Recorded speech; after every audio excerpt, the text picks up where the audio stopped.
दर्द सा व्याकुल कौशल्या रानी मेघ सा अरज करु है।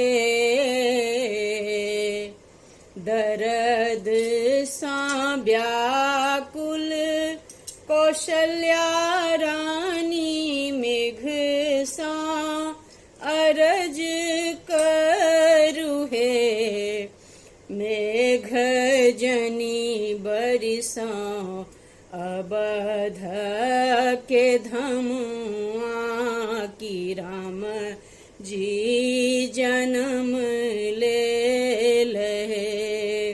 मेघ जनी बरिसा अबध के धमुआ की राम जी जन्म लिहिले रे। कनिका के भिजल चुनरिया की किनका पियरियन हो।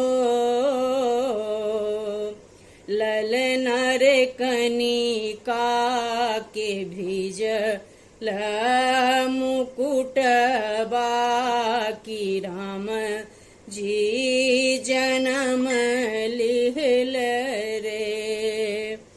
ललना रे कनिका के भिजल मुकुट बाकी राम जी जन्म लिहले है।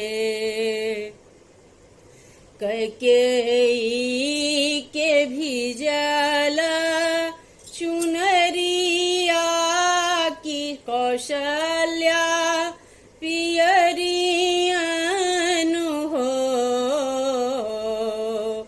कैकेयी के भिजल चुनरिया कौशल्या के पियरियन हो।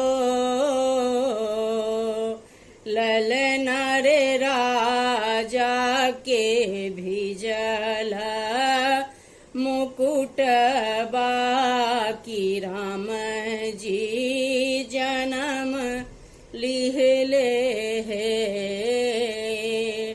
ललना रे राजा के भिजले मुकुट बाकी राम जी जन्म लिहले है।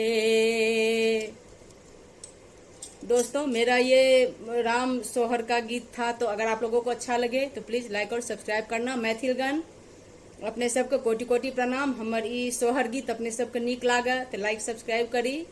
कमेंट में लिखी केहन लागल। धन्यवाद।